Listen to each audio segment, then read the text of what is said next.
অবশ্যই মিস করব, বাট এখন আসলে যদি কিন্তু চিন্তা করে লাভ নাই। লিটন ভাই আসাতে অবশ্যই ব্যাটিংয়ের ডেপথটা তো আর একটু বাড়তেছে। আমরা তো প্লেয়ার হিসেবে 5 দিন ক্রিকেট খেলতে চাই, 5 দিন ভালো ক্রিকেট খেলতে চাই। নর্মালি অবশ্যই উইকেটে ঘাস আছে, বাট আমার মনে হয় উইকেটটা ভালো হবে। সো এখানে বোলিং এবং ব্যাটিং দুই দিকেই সাহায্য থাকবে, বাট আমার মনে হয় বোলাররা হয়তো একটু বেশি বেনিফিট পেতে পারে। সো উইকেট দেখে ভালো মনে হচ্ছে। আমার মনে হয় বোলিং এবং ব্যাটিং দুই দিক থেকেই চ্যালেঞ্জ থাকবে, চেষ্টা করতে হবে দুই দিক থেকে ভালো করার। আরেকটা প্রশ্ন, আসলে এই উইকেটটা যখন দেখলেন, আসলে উইকেটটা তো খাস এবং পেসার এখানে সাহায্য বা আমরা যেটা বলছিলাম, আসলে নাহিদ রানার কথা মনে পড়েছে কিনা, যদিও থাকতো আসলে এটা একটু ব্যাক অফ দ্য মাইন্ড কাজ করছিল কিনা? অবশ্যই মিস করব, বাট এখন আসলে যদি কিন্তু চিন্তা করে লাভ নাই। খুবই আনফর্চুনেট নাহিদ রানা এখানে নাই, বাট যেই পেস ইউনিটটা এখানে আছে আমি বিশ্বাস করি যে তারাও এই কন্ডিশনটা ভালোভাবে ইউজ করতে পারবে।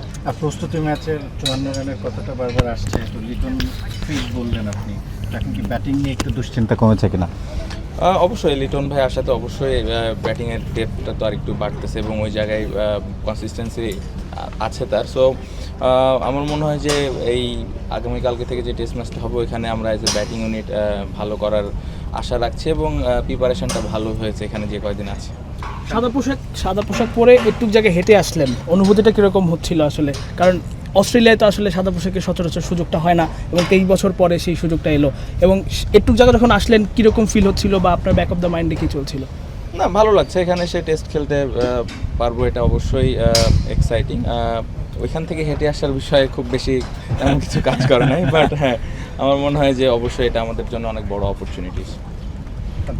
ঠিক 23 বছর আগে এখানে বাংলাদেশ খেলেছে এবং সবচেয়ে ভালো রেজাল্ট ছিল না। আপনি আজকে যখন উইকেটটা দেখে আসলেন, হাবিবুল বাসার সঙ্গে অনেকক্ষণ কথা বলছিলেন, নিশ্চয়ই ওই 23 বছর আগের একটা এক্সপিরিয়েন্স আপনার সঙ্গে শেয়ার করেছে। মানে চিফ সিলেক্টরের কাছ থেকে আসলে কী ধরনের পরামর্শ দিলেন, প্লাস ঠিক প্র্যাকটিস ম্যাচে যখন 54 রানে আসলে বাংলাদেশ অল আউট হয়ে গেল, এই যে 23 বছর আগে এবং পরে বাংলাদেশ কোন জায়গাটায় মনে হয় যে না এই বাংলাদেশটা আসলে ভালো করতে পারে, এই কারণে ভালো করতে পারে?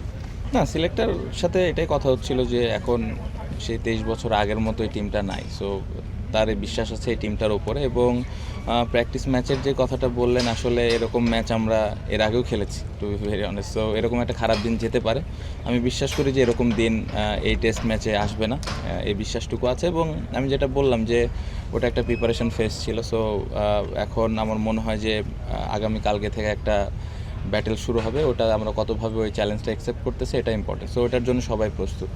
শান্ত ভাই, অনেকে বলছে যে মানে স্থানীয় অনেক সাংবাদিকদেরও প্রশ্ন যে 3 নাকি 4 কতদিনে শেষ হবে, মানে শিবিরে এটার কি চিন্তা যে টেস্ট ম্যাচটা একদম সর্বোচ্চ পর্যায়ে পর্যন্ত যাওয়া সম্ভব কিনা 5 দিন পর্যন্ত? না, আমরা তো প্লেয়ার হিসেবে 5 দিন ক্রিকেট খেলতে চাই, 5 দিন ভালো ক্রিকেট খেলতে চাই, প্রত্যেকটা সেশন বাই সেশন খেলতে চাই, যেটা নর্মালি আমরা সবসময় বলে থাকি। সো এক একটা সেশন ইম্পর্টেন্ট।